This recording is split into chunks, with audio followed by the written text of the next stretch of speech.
नमस्कार, आपका हार्दिक स्वागत और अभिनंदन है। मैं नृपेंद्र हर्ष आपका अभिनंदन करता हूँ। आज हम बात करेंगे वर्ष 2025 अप्रैल में मेष राशि के लिए कैसा अप्रैल का महीना रहने वाला है। ग्रहों की स्थितियों के कारण से आपको क्या उतार-चढ़ाव देखने को मिलेंगे, कहाँ सावधानी रखने की ज़रूरत है और कौन से वो उपाय हैं जिन्हें आप करते हुए ग्रहों के नकारात्मक प्रभावों को कम कर सकते हैं और उनके शुभत्व को आप बढ़ा सकते हैं। तो मूल विषय पे आने से पूर्व हर बार की तरह मेरा निवेदन रहेगा कि आप ज्योतिष कलश यूट्यूब चैनल को लाइक करें, शेयर करें और सब्सक्राइब करें ताकि मुझे मौका मिलता रहे आपसे रूबरू होने का।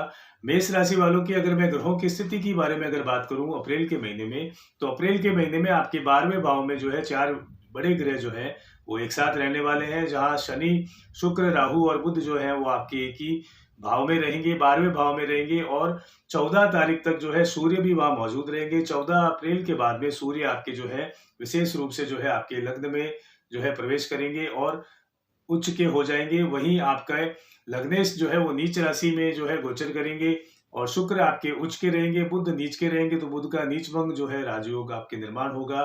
तो इन सभी स्थितियों के कारण से जो है आपको विशेष रूप से अप्रैल में क्या फलों की प्राप्ति होने वाली है, क्या नकारात्मक परिणाम आपको मिलने वाले हैं, इसी पे हम चर्चा कर रहे हैं। कैरियर के दृष्टिकोण से अगर मैं बात करूं तो मेष राशि के वो जातक जो किसी प्राइवेट क्षेत्र में कार्य कर रहे हैं या सरकारी क्षेत्र में कार्य कर रहे हैं, तो ग्रहों की स्थितियों के कारण से, पंचवर्गीय ग्रहों की युक्ति के कारण से जो है आपको अपने कार्य क्षेत्र में विशेष जिम्मेदारी दी जा सकती है। कार्य क्षेत्र में आपके कार्यों के कारण से और व्यस्तता आपकी बढ़ेगी। उस व्यस्तता के बढ़ने के कारण से जो है कुछ मानसिक तनाव आप अनुभूति कर सकते हैं और कार्य क्षेत्र में किसी भी प्रकार का बदलाव इस अप्रैल के महीने में करना आपके लिए लाभकारी नहीं रहने वाला। तो यहाँ मैं सलाह देना चाहूंगा कि वो जातक मेष राशि के जो किसी नए रोजगार की तलाश में है या रोजगार करते हुए अन्यत्र कहीं अच्छे जॉब की तलाश में है, तो उन्हें अप्रैल के महीने में यहाँ ठहरना, रुकना जो है उनके लिए लाभप्रद रह सकता है। यथावत स्थितियों में अगर आप कार्य करते रहें तो आप लाभ की स्थिति में रहेंगे, क्योंकि नई जॉब के लिए ये अप्रैल का महीना जो है विशेष लाभप्रद नहीं है। हालांकि आपके 14 अप्रैल के बाद में स्थितियां आपके पक्ष की बनेगी, लेकिन फिर भी मैं यहाँ कहना चाहूंगा कि नई जॉब अगर आपको मिल भी जाती है तो वहां पर आपको स्थायित्व जो लेने में आपको कुछ समस्याएं आ सकती है। तो अप्रैल के बाद में अगर ये प्रयास आप करें तो आप लाभ की स्थिति में रहेंगे। विपरीत राजयोग के निर्माण के कारण से आपको अतिरिक्त जिम्मेदारी दी जा सकती है और साथ साथ आपकी पद वृद्धि, वेतन वृद्धि के योग भी जो है अप्रैल के महीने में बन रहे हैं। आपका अप्रेजल होना या वेतन में वृद्धि होना या आपकी डिग्निटी और पोस्ट का बढ़ना, ऐसे योग जो है अप्रैल के महीने में मेष राशि के जातकों को देखने को मिलेंगे। वहीं वो जातक जो अपना व्यापार करते हैं, स्वयं का व्यापार करते हैं और व्यापारी है, तो व्यापारी क्षेत्र की अगर मैं बात करूं तो लग्नेश के नीच के होने के कारण से व्यापारी क्षेत्र में जो है आपको स्थितियां तो आपके सामान्य रहेंगी, लाभ के अवसर भी आपको मिलेंगे, लेकिन पार्टनरशिप में कुछ समस्याएं आपको देखने को मिल सकती है। तो पार्टनरशिप का जो भी व्यापार अगर आप कर रहे हैं किसी के साथ में, तो वहां आप थोड़ा सजग रहें तो लाभ की स्थिति में रहेंगे। अब बात करते हैं विद्यार्थियों की और अभ्यर्थियों की। विद्यार्थियों और अभ्यर्थियों की अगर मैं बात करूं तो अब 1 अप्रैल से लेकर के 14 अप्रैल तक जो है, विशेष रूप से 13 अप्रैल तक जो है सूर्य के ट्रांजिट होने से पहले पहले का जो समय है कुछ उतार चढ़ाव वाला रह सकता है।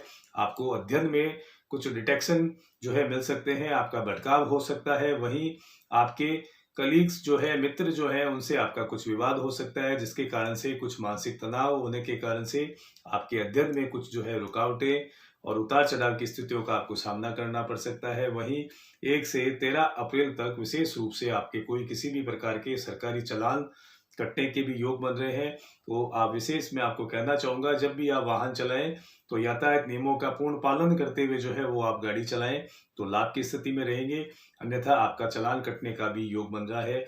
वहीं दुर्घटनाओं के भी योग बन रहे हैं और 13 तारीख के बाद से लेकर के 30 अप्रैल तक का समय जो है, जब सूर्य जो है गोचर करेंगे, तो वो स्थितियां जो है पुनः आपके पक्ष की बननी शुरू होगी, आपके परिश्रम का आपको लाभ मिलना शुरू होगा।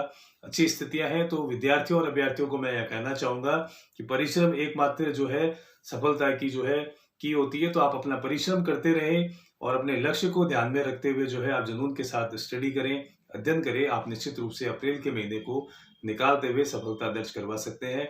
अब बात करते हैं विशेष रूप से शत्रुओं के बारे में, आपके विरोधियों के बारे में। तो शत्रु और विरोधी जो है अप्रैल के महीने में परास्त होंगे, शांत होंगे। फिर भी आपको सलाह देना चाहूंगा कि आपके 4th हाउस में जो है मंगल नीच के होने के कारण से कुछ क्रोध और एग्रेशन की स्थितियां जो है वो आपको देखने में मिल सकती है स्वयं में। तो अपने क्रोध को विशेष रूप से आप शांत रखें, किसी भी विवाद प्रपंचों में आप ना पड़े, तो आपके लिए बेहतर रहेगा। स्थितियां आपके पक्ष की रहेंगी। और नए निवेश हेतु जो है अप्रैल का महीना जो है आपके लिए लाभकारी नहीं है। वो जातक जो कोई लंबा निवेश करना चाहते हैं, अपनी कुंडली के पूर्ण आकलन के बाद में अगर निवेश करते हैं तो अच्छी स्थितियां जो है देखने को मिल सकती है। वह शर्त यह है कि आपकी कुंडली की स्थितियां मजबूत होनी चाहिए। और अप्रैल की ग्रहों की स्थितियों के कारण से मेष राशि वाले जातकों को लंबे निवेश के लिए यहाँ रुकना होगा। निवेश में ज्यादा लाभ की स्थितियां अप्रैल के महीने में दिखती हुई नजर नहीं आ रही है। वहीं प्रेम जीवन जो है वो सामान्य रहेगा। वैवाहिक जीवन की अगर मैं बात करूं तो वैवाहिक जीवन में कुछ उतार चढ़ाव की स्थितियां जो है वो देखने को मिल रही है। पार्टनर के हेल्थ को लेकर के आपको कुछ इशू देखने को मिल सकते हैं। हेल्थ में मैं कहना चाहूंगा कि पेट से संबंधित कुछ समस्याएं, ईएनटी से संबंधित कुछ समस्याएं जो है वो आपके पार्टनर को रह सकती है। वहीं परिवार में कुछ विवाद की स्थितियां होना, उतार चढ़ाव की स्थितियां होना, ये स्थितियां जो है वो आपके वैवाहिक जीवन में बनती हुई नजर आ रही है अप्रैल के महीने में। तो धैर्य के साथ में और रिश्तों की गरिमा को ध्यान में रखते हुए अगर आप कार्य करते हैं, संवाद शैली रखते हैं, तो लाभ की स्थिति में रहेंगे। वहीं ऐसे जातक मेष राशि के जो संतान प्राप्ति की कामना रखते हैं, तो विशेष रूप से 14 अप्रैल से लेकर के 15 मई तक जो है संतान प्राप्ति के प्रबल योग बने हुए हैं। तो वो जातक जो संतान की कामना रखते हैं, इस समय अवधि में अगर वो प्रयास करें तो वो सफल रह सकते हैं। उनकी मनोकामना आपकी जो है पूर्ण हो सकती है।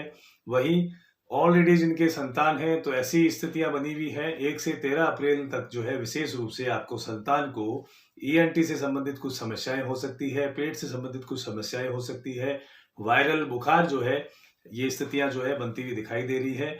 तो संतान की हेल्थ को लेकर के 13 अप्रैल तक जो है विशेष रूप से आप जो है हेल्थ कॉन्शियस रहें, उनके खान पान का और ध्यान रखें आप, कि कहीं वो वायरल फीवर की चपेट में ना आए और ना कोई ईएनटी का इन्फेक्शन वगैरह उनके हो, तो आप विशेष ध्यान रखें। वहीं 14 अप्रैल के बाद में स्थितियां जो है उनके पक्ष की रहेगी। संतान की ओर से आपको कोई शुभ समाचार मिल सकते हैं। और अगर वो किसी भी अध्ययन में या शिक्षा के क्षेत्र में अगर वो अध्ययनरत हैं, तो परिणाम जो है वो उनके पक्ष का आ सकता है। अगर वो परिश्रम करते हैं तो कोर्ट कचहरी के साथ साथ जो है कोई वाद विवाद जो अगर स्थितियां बनी हुई है, जो कार्य केस आपका लंबी चल रहा है कोर्ट के क्षेत्र में, या कोई विवाद आपका अगर ऐसा चल रहा है जो विचाराधीन है, तो उसका फैसला आपके पक्ष में आ सकता है। उन विवादों में जो है वो आपको सफलता मिल सकती है। साथ साथ किसी भी प्रकार के विवाद में अब आप जो है अप्रैल के महीने में राहत की सांस ले सकते हैं, आपको राहत मिल सकती है। और आने वाले समय में 14 अप्रैल से पहले पहले जो है मैं यह कहना चाहूंगा मेष राशि के जातक जातिकाओं को कि विशेष रूप से मान सम्मान की आप जो है उम्मीद ना करें, क्योंकि 14 अप्रैल के बाद में सूर्य के ट्रांजिट होने के बाद में आपको यथोचित मान सम्मान के साथ पद प्रतिष्ठा मान सम्मान जो है उसकी प्राप्ति होगी। 14 अप्रैल से पूर्व जो है आप ये महसूस करेंगे कि आपके मान सम्मान में जो है आपको यथोचित वो मान सम्मान नहीं मिल पा रहा है जो आप डिजर्व करते हैं। ऐसी स्थितियां आपकी बनेगी। लेकिन चंद्रमा जो है विशेष रूप से आपकी राशि में होने के कारण से आप जो है विशेष जो है मन से जो है स्थिर रहेंगे। और साथ साथ जो है बुध आपके तृतीयस्थ और षष्ठेष्ठ होकर के आपके हर्ष योग का निर्माण कर रहे हैं। तो अंतरंग जो है आप जो है विशेष रूप से हर्ष योग के निर्माण के कारण से प्रसन्नचित भाव में रहेंगे, स्थिर मन आपका रहेगा। तो ऐसी स्थितियां जो है जैसे उतार चढ़ाव भी आ रहा है, आपके माता की सेहत को आपका विशेष रूप से ख्याल रखना होगा, क्योंकि 4th हाउस में आपके जो है नीच का मंगल होने के कारण से जो है माता के हेल्थ के कुछ इशू आपको देखने को मिल सकते हैं। क्योंकि माता के हेल्थ में कुछ प्रॉब्लम जो है आपके अप्रैल के महीने में आ सकती है, तो उनके हेल्थ को लेकर के आप सजग रहें। और विपरीत परिस्थितियों के कारण से होने के बावजूद हर्ष योग का निर्माण भी हो रहा है, पंचवर्गीय ग्रहों की युक्तियां भी बन रही हैं। तो कुछ शुभता के साथ साथ कुछ हेल्थ इशू, कुछ आपके वैवाहिक जीवन में उतार चढ़ाव की स्थितियां, पार्टनर को और संतान के हेल्थ को लेकर के कुछ समस्याएं, उतार चढ़ाव आपको देखने को मिल सकते हैं। और सच ऐसे कोई उतार चढ़ाव नहीं है हेल्थ को लेकर के जिससे आप परेशान हो। वायरल इन्फेक्शन होना, ईएनटी से संबंधित समस्याएं होना, ये सब आपको देखने को मिल सकती है। तो आप हेल्थ को लेकर के उनके परिवार में जो भी आपके हैं, माता है आपकी और आपके जो भी जीवन संगनी है, आपके जीवन साथी है, बच्चे हैं, उनको लेकर के आप सजग रहें। तो आप इन स्थितियों से जो है निकल सकते हैं अप्रैल के महीने में। वहीं 30 साल बाद जो है शनि जो है ट्रांजिट होकर के गोचर करेंगे, तो मेष राशि आपकी राशि में आपको स्वयं को शनि की 7.5 का प्रथम चरण जो है शुरू होने वाला है 29 मार्च से। तो शनि अपने प्रथम चरण में जो है विशेष रूप से परिश्रम करवाते हैं, और शनि आगामी 2.5 साल जो है आप को मैं ये सलाह देना चाहूँगा, किसी भी प्रकार के नए इन्वेस्टमेंट जो आप करते हैं, नया निवेश अगर आप कोई करते हैं, तो उसमें जो है आप विशेष रूप से किसी की सलाह लेकर के करें तो लाभ की स्थिति में रहेंगे।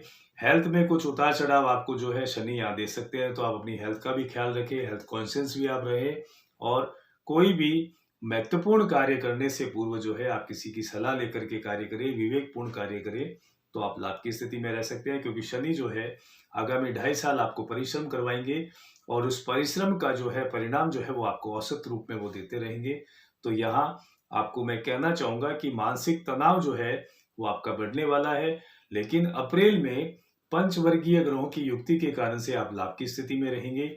लेकिन यहाँ ये बात हो रही है अप्रैल की और सेकंड पार्ट में अगर मैं बात करूँ तो आगामी 2.5 साल जो है वो आपको सजग रहना है और परिश्रम करना है। परिश्रम के साथ-साथ आपको कार्य करते हुए विशेष रूप से ये ध्यान रखना है कि आप धर्मपरायणता से कार्य करें और जो है अविवेकपूर्ण जो है डिसीजन ना लें, तो आप लाभ की स्थिति में रहेंगे। और अप्रैल की स्थितियों को देखते हुए उपायों की अगर मैं बात करूँ, तो आपको नियमित रूप से जो है हनुमान चालीसा का पाठ करना लाभान्वित कर सकता है।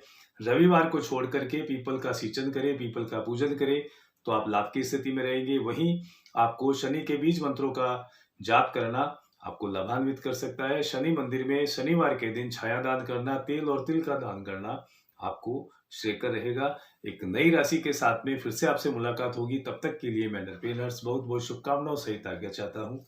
नमस्कार।